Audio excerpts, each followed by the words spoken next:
Olá, olá pessoal, meu nome é Eribaldo Maia, estou aqui para estrear um novo programa, um novo quadro no canal de Jones Manuel, que está entrando nessa nova fase após a inauguração do Manhã Brasil, já faz um mês, pouco mais de um mês, agora está inaugurando um novo quadro, um novo programa comigo, que eu espero que fique legal, que vai se chamar o Dialética do Pop, onde a gente vai falar de filosofia, teoria crítica, marxismo, arte, cultura, neoliberalismo, crítica do capitalismo, revolução, enfim, um monte de tema ligado à filosofia, filosofia crítica, filosofia emancipatória, filosofia com caráter revolucionário, tudo isso a partir de exemplos do nosso cotidiano cultural.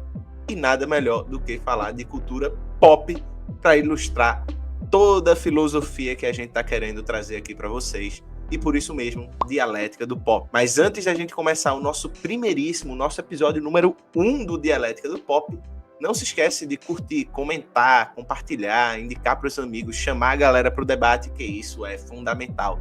Se você não é inscrito, se inscreve, ativa o sininho.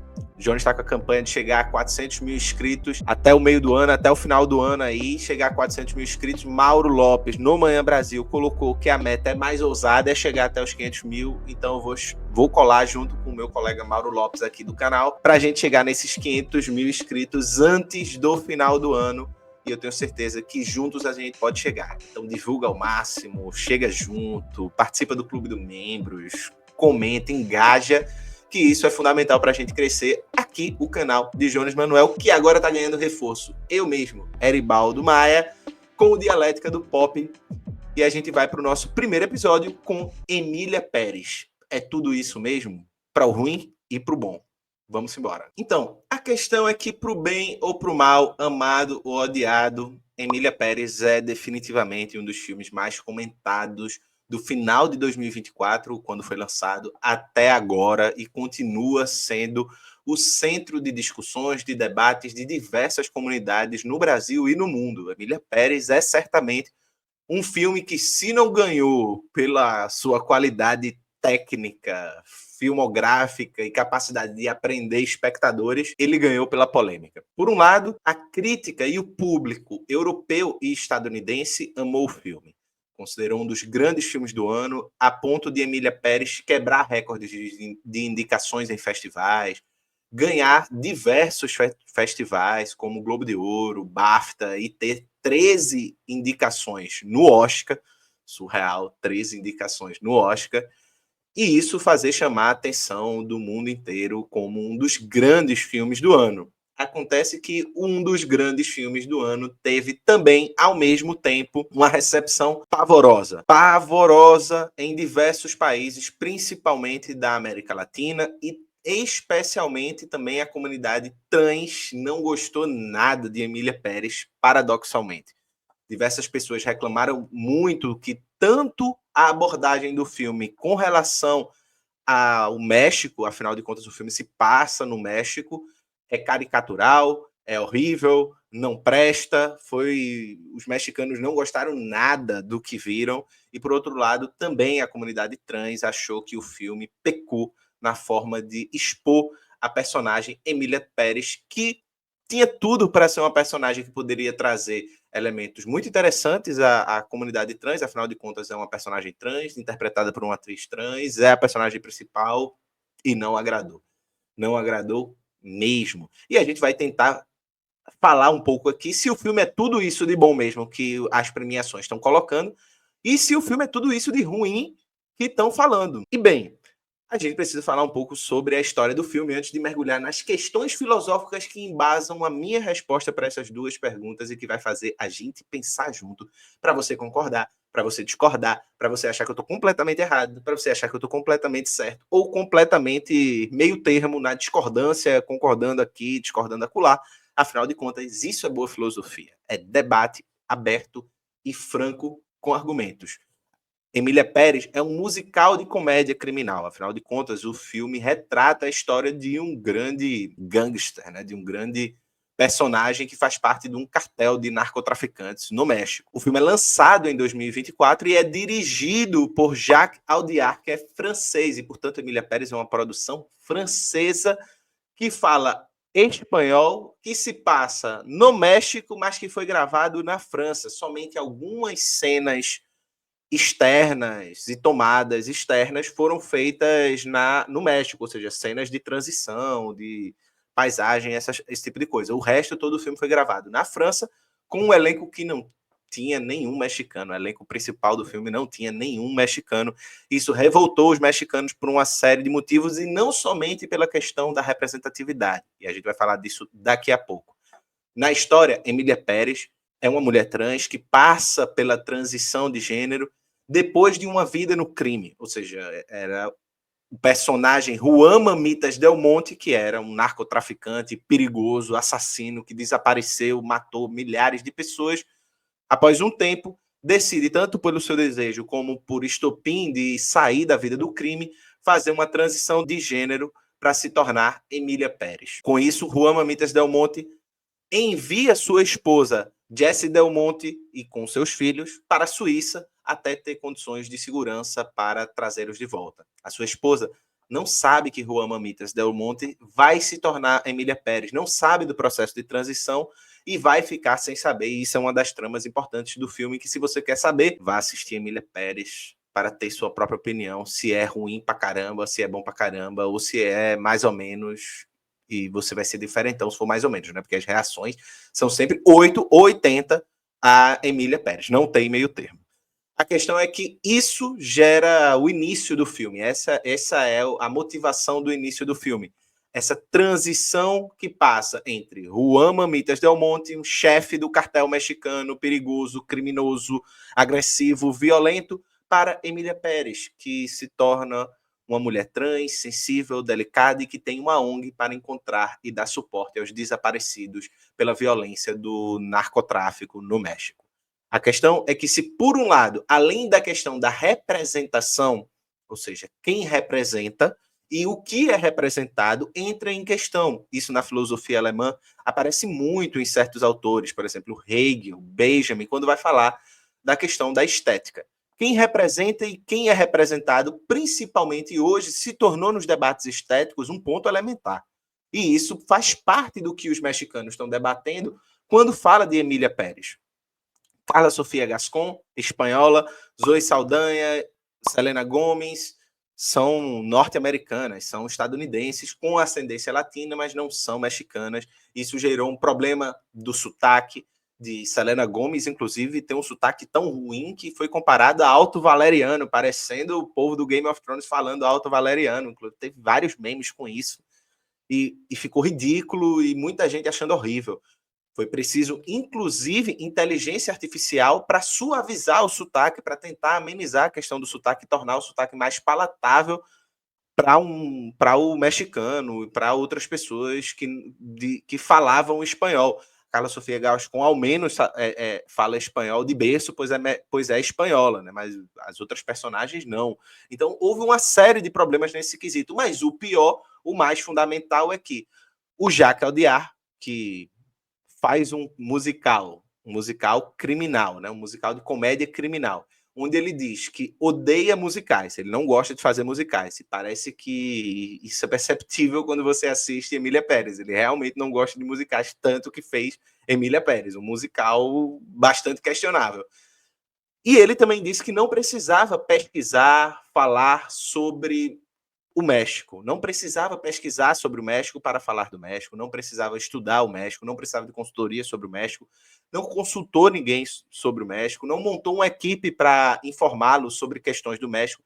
E isso é muito, muito comum em qualquer filme.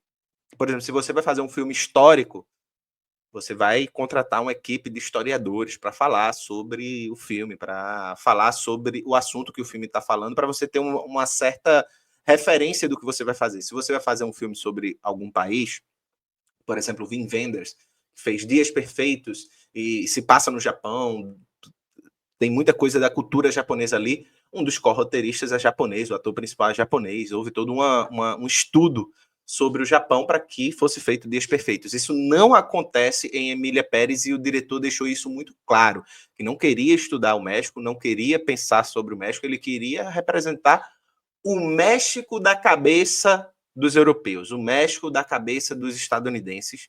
Talvez por isso tenha agradado muito os estadunidenses, os europeus e assim por diante. E aí a gente já pensa essa questão. Quem é que está representando esta representação? Quem é a pessoa que busca produzir essa representação sobre o México que em nada toca o México? Isso criou e gerou um México cuja imagem é apenas do crime, do narcotráfico, do sumiço, de assassinatos, da corrupção, de um México tomado pelo crime, tomado pelo narcotráfico, que é uma chaga importante da sociedade mexicana, cujos mexicanos demandam muita sensibilidade e cuidado para abordar esse tema. Como você não consultou, não procurou pensar como os mexicanos se veem, se olham, se percebem, você reduziu o México a esse aspecto, que é um aspecto meramente do imaginário europeu e estadunidense sobre o que é o México. Basta ver diversas produções estadunidenses, como eles retratam os mexicanos e assim por diante. Isso, de certa forma, aparece em Emília Pérez o tempo inteiro. Ou seja, Emília Pérez, de certa forma, representa a América Latina de uma perspectiva de um cineasta francês lidando apenas com o imaginário de um cineasta francês e da indústria hollywoodiana estadunidense, fazendo do México apenas um lugar de corrupção, assassinatos e narcotráfico, nada mais além disso. E é nesse pano de fundo desse México do narcotráfico, desse suposto México do narcotráfico, que não tem mais nada a não ser isso, crime e corrupção, que Juan Mamitas Del Monte se torna Emília Pérez, Carla Sofia Gascon interpretando.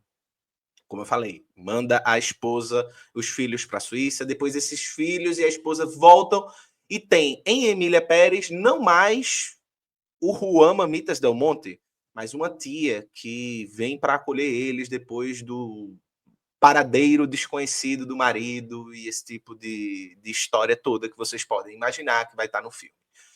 Esse processo de transição é feito com a ajuda da advogada Rita, que é a Zoe Saldanha, que, diga-se de passagem, é uma das poucas interpretações que se salvam no filme. Se tem uma interpretação que ainda se salva.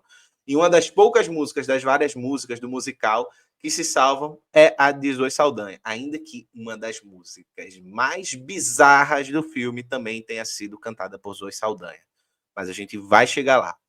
O ponto é que Emília Pérez cai num problema que é muito sério, principalmente quando a gente fala sobre o contar a história. Se a gente falou que quem representa não deu ouvidos ao representado, e a gente pensa que o conceito de representação existe um problema, ele é sempre a designação de um vazio, ou seja, se algo é representado é porque aquele algo não está presente ali. Ele está ali na sua ausência. E, de certa forma, o que está ausente num filme sobre o México é o México. Ele está sendo representado no seu vazio, na sua inexistência. Acontece que, ao fazer isso, ele reproduz uma perspectiva velha, porém hegemônica, de visão do mundo sobre a América Latina, nesse caso, sobre o México. Ou seja, essa representação de uma América Latina através de uma lente europeia que exclui completamente a possibilidade de um México autêntico, de um México rico, de um México cultural e contraditório, com problemas, com criminalidades, mas com uma cultura rica, com um povo incrível, com uma culinária fantástica, com uma criatividade gigante, um povo pulsante e que não se resume somente às suas mazelas. Afinal de contas, diversos povos têm diversas mazelas. Seria como você reduzir o francês a um povo que não toma banho e que fede e por isso tem que usar uma tonelada de perfume. Foi exatamente isso que os mexicanos fizeram. Fizeram um curta-metragem onde retratou os franceses como pessoas que não tomam banho, que fedem, que só comem baguetes e croissant, justamente como uma espécie de vingança de Emília Pérez. Afinal de contas, Emília Pérez reproduz exatamente o que o europeu sempre fez quando a gente fala sobre, por exemplo, teoria da história e a representação na arte. As lentes europeias sobre a América Latina, desde se você pegar lá Eckhout e os quadros sobre o Pernambuco holandês, muitas daquelas imagens nem era sobre Pernambuco, nem era Pernambuco. Mesmo assim é retratado. os povos escravizados de uma maneira sexualizada, passando uma imagem completamente distorcida do que realmente acontecia aqui, passando uma imagem de um Brasil completamente distinto, que produz um certo estereótipo do que foi o Brasil. Isso também se reproduz em diversos outros países. Então, você pega a história dos países latino-americanos contados pelas lentes europeias, é sempre uma estereotipização. Se você pega, por exemplo, também dos países africanos, também há essa estereotipização, e isso também acontece em Emília Pérez. Uma estereotipização do México, uma estereotipização que visa produzir e reafirmar estereótipos de representações culturais falsos, que visa produzir e reproduzir certas relações e hierarquias, inclusive estéticas, sobre determinados povos, sobre determinadas culturas, como se a alta cultura, o povo civilizado, que está longe dessa coisa marginal que é guerras de facções e criminalidade e corrupção, que é o povo ocidental europeu, enquanto esses povos incivilizados e que vivem em corrupção, em guerras criminosas, como os latinos, são retratados dessa forma, porque eles são isso, eles são reduzidos a isso. E é aí que você entra, por exemplo, com a ideia de que o estereótipo não é necessariamente uma mentira, mas ele é uma universalização de algo parcial. Ele universaliza uma parcialidade. Zizek vai colocar isso, por exemplo, no seu livro Violência. A grande questão da violência desses estereótipos é que eles não são completamente mentiras, mas eles são enviesados de tal maneira que eles universalizam uma característica, fazendo dessa única característica universal e silenciando toda contradição, toda pujança que é um determinado povo, um determinado país, uma determinada cultura. E isso você reforça e mantém certas hierarquias culturais, certas hierarquias de poder, delimitando exatamente que cultura é superior, mais humana, mais civilizada e que cultura é inferior. Isso, por óbvio, é um reflexo de um conjunto de narrativas coloniais que se fazem tão presentes que produziu uma trama que associa e que mantém essa associação da América Latina com aquilo que há de mais subalternizado, com aquilo que há de mais inferiorizado na escala da humanidade. Isso muda de acordo com a época histórica. Quando os europeus chegaram aqui, essa incivilização está ligada ao indígena, que é incivilizado, que não é religioso, que é bárbaro, que é cruel, que é canibal, que é isso, que é aquilo e que é aquilo outro. Isso muda com o tempo.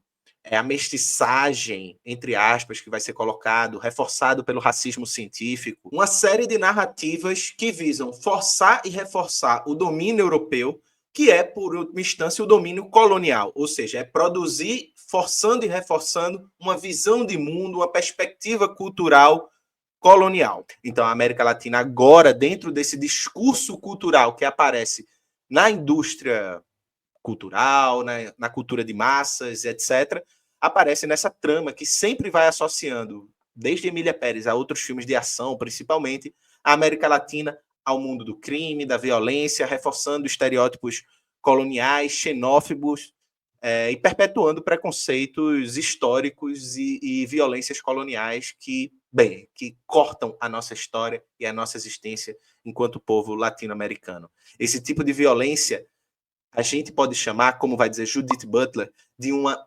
violência ética. Ou seja, a Europa criou um universal de que o ser humano é o ser humano racional. Ou seja, Descartes vai dizer, penso, logo existo. Ou seja, quem é o ser humano? É aquele que pensa. Se eu penso, eu existo. Mas o que é pensar? Pensar é ser racional. O que é ser racional é o que Kant delimitou no texto O que é Iluminismo. Ser racional é você sair da minoridade para a maioridade e seguir uma certa forma de pensamento. Ou seja, Kant, de Königsberg, onde ele nasceu, viveu e morreu e nunca saiu, disse para o mundo inteiro como nós temos que pensar para sermos seres humanos. Quem não pensa como Kant disse é menos humano. E se é menos humano, é passível de uma violência para se tornar humano. Ou, pelo menos, a violência vai ser mais justificada, pois eles são menos humanos, menos seres humanos. A narrativa de que há seres menos humanos do que outros foi usada na colonização desde sempre. Atingiu os povos indígenas, atingiu os povos africanos, e foi o pretexto para se promover uma diáspora africana, o sequestro de pessoas negras escravizadas, trazendo para toda a América Latina de maneira bárbara, violenta e cruel. Justamente porque foi criado um universal, da qual só quem se encaixa nesse universal é o europeu. É o europeu, é o ocidental e agora o estadunidense também. De certa forma, esse universal ele é falso, é um falso universal. E por ser falso, ele produz o que Butler chama de uma violência ética. Ela está fazendo isso em diálogo com Adorno no seu livro Relatar a Si Mesmo, Crítica da Violência Ética. Esse debate vai muito em paralelo com o que um filósofo, Paul Preciado, coloca no texto que ele fez sobre Emília Pérez. Paul Preciado vai falar que Emília Pérez produziu uma exotificação etnográfica, ou seja, ele vai produzir a partir do imaginário europeu e estadunidense sobre o México, torna aquele imaginário exótico para que ele fique atrativo e palatável. E isso justificaria, por exemplo, porque o europeu e o estadunidense gostaram tanto do filme.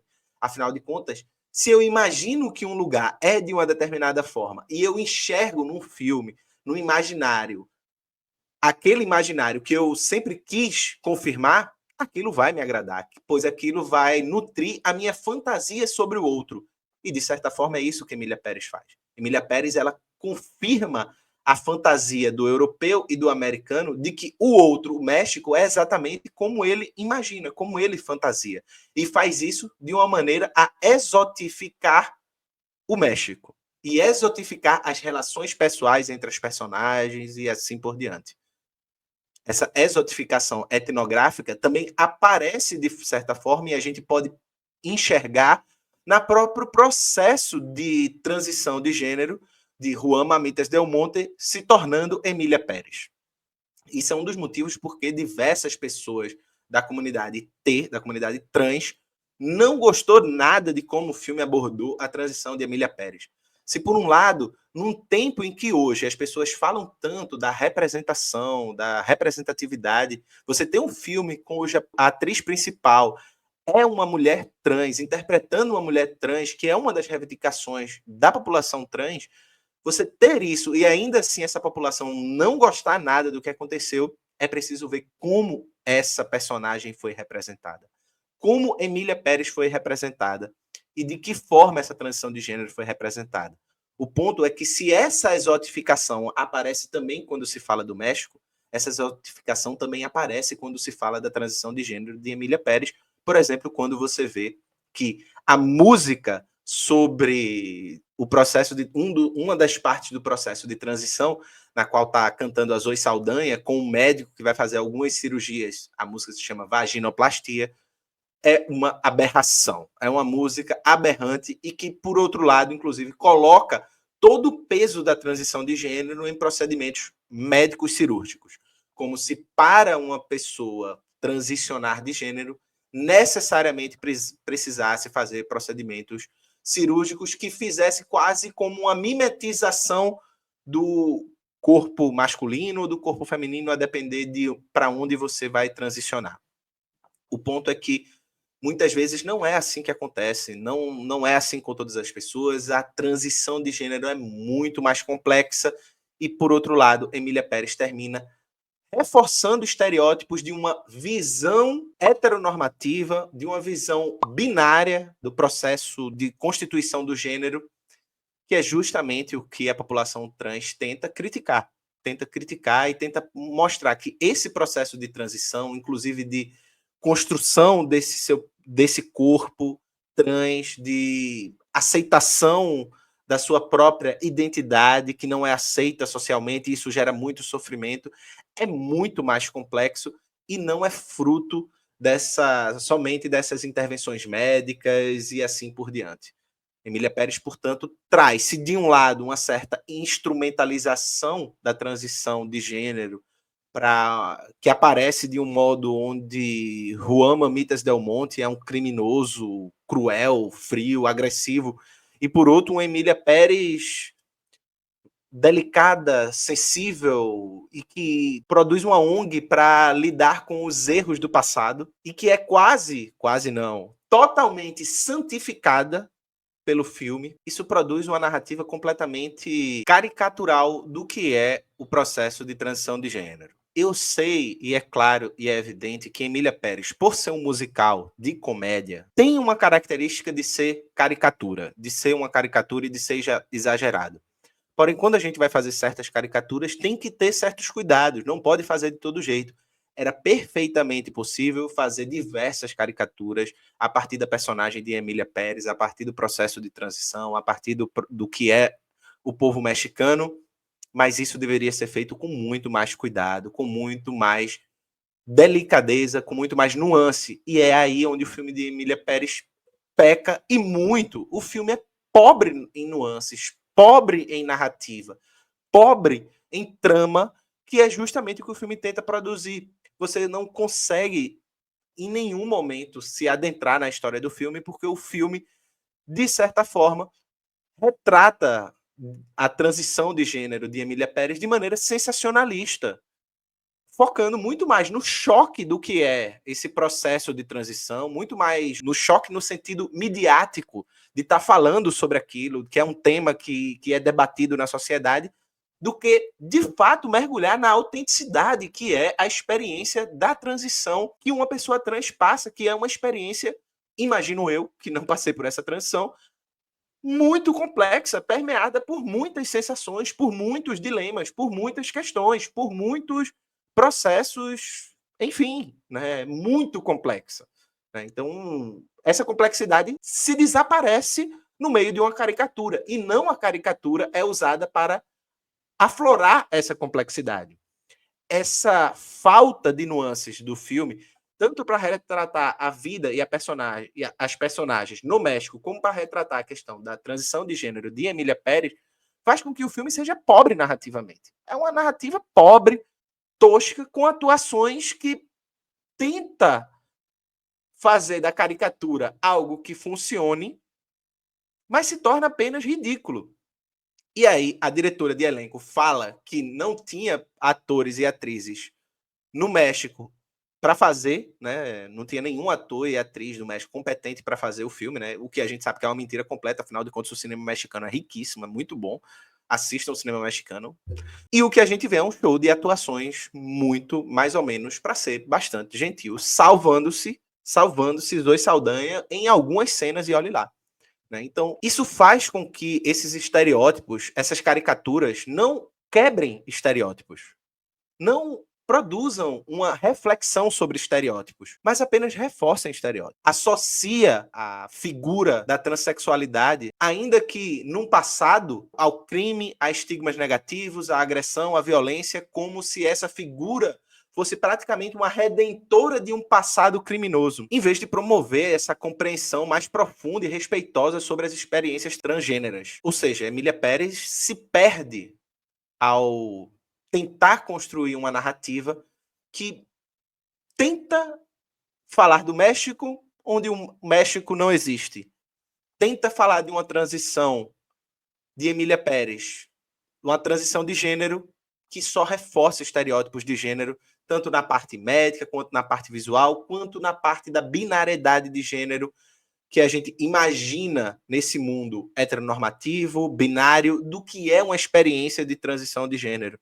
Então isso fica explícito quando foi usado inteligência artificial para suavizar a voz de Carla Garcia Gascon, para que a voz de Carla Garcia Gascon ficasse mais feminina, quando é parte da experiência de uma pessoa trans exatamente a sua voz. A voz de uma pessoa trans não tem que ser mudada para que se alce a representação da experiência dessa transição de gênero.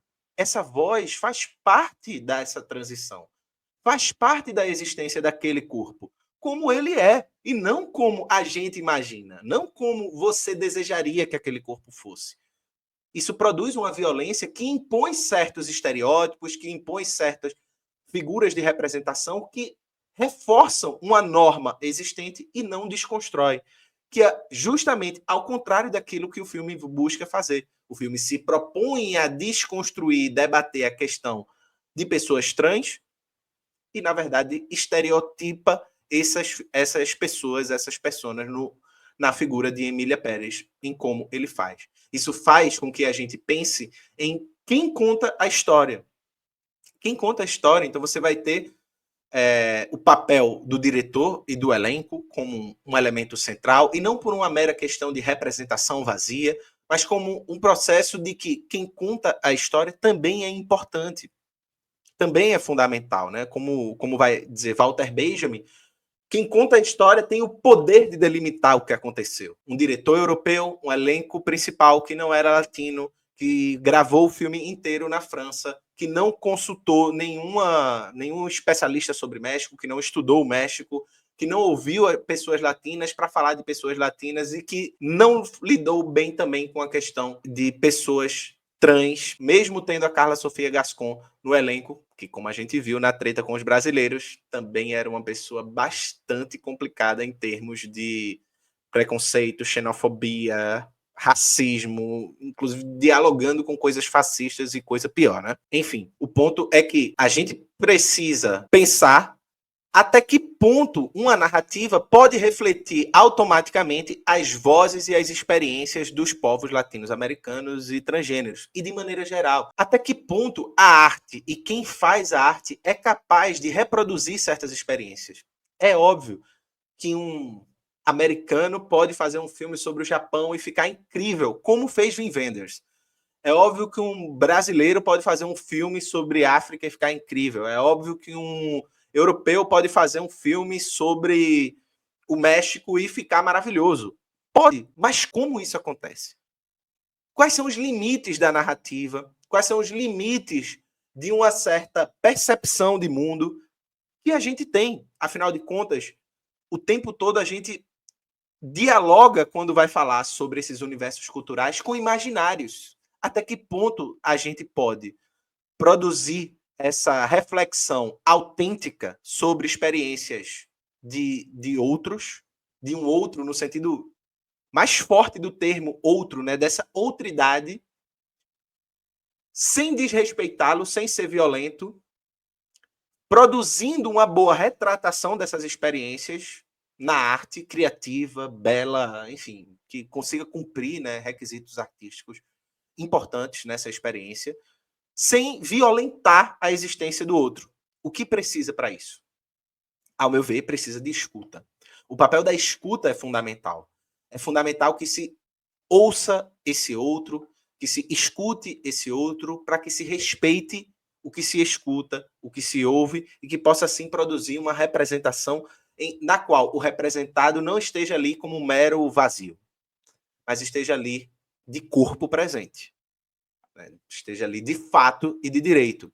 Isso em Emília Pérez não acontece. Emília Pérez, em nenhum momento, inclusive o Jacques Audiard, deixa claro a sua completa indiferença para com o povo mexicano, para com a cultura do México e para com o país México, que tem uma cultura tão bela, rica e incrível. Esse debate não se trata somente de uma questão de representatividade e representação de uma maneira vazia, como muita gente tem pensado ou pensa quando a gente fala sobre filmes e questões como identitarismo, identidades, perspectivas liberais de identidade, coisa do tipo. Não.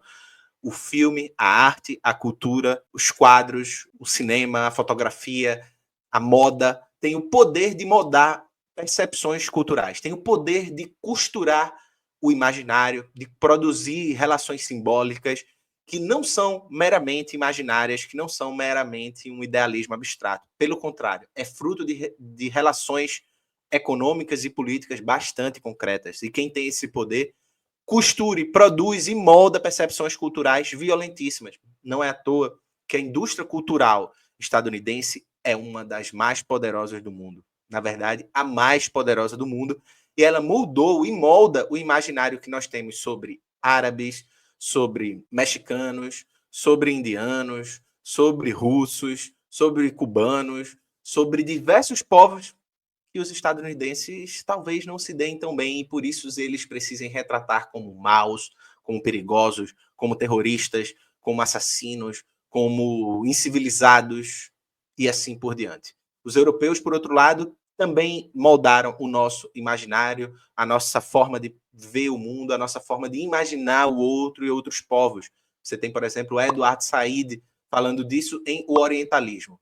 Como o orientalismo europeu produziu uma certa imagem do Oriente que a Europa moldou para todo o Ocidente, exportou para todo o Ocidente como um lugar do exótico, mas também o lugar da selvageria, o lugar de povos incivilizados e assim por diante. E isso não só legitimou, no caso dos Estados Unidos, guerras, invasões, intervenções militares bárbaras.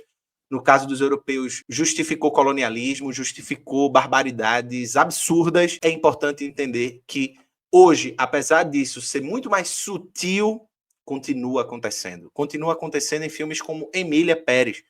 Tem o poder de moldar percepções culturais. É fundamental que os cineastas, que as pessoas que pensam a cultura, que pensam a arte, os artistas, entendam e abordem temas sensíveis como a questão dos povos latino-americanos, como a questão trans, como a questão racial, questão de gênero, enfim, todas essas questões que são sensíveis e que precisam ser abordadas na nossa sociedade, mas que abordem de uma maneira sensível, responsável, delicada, ainda que seja para fazer uma comédia, ainda que seja para fazer um musical, ainda que seja para fazer caricatura, mas que faça com responsabilidade, evitando reproduzir estereótipos que reforçam toda essa cultura colonial, impositiva, imperialista dessas grandes indústrias culturais estadunidenses e europeias. É importante falar de inclusão.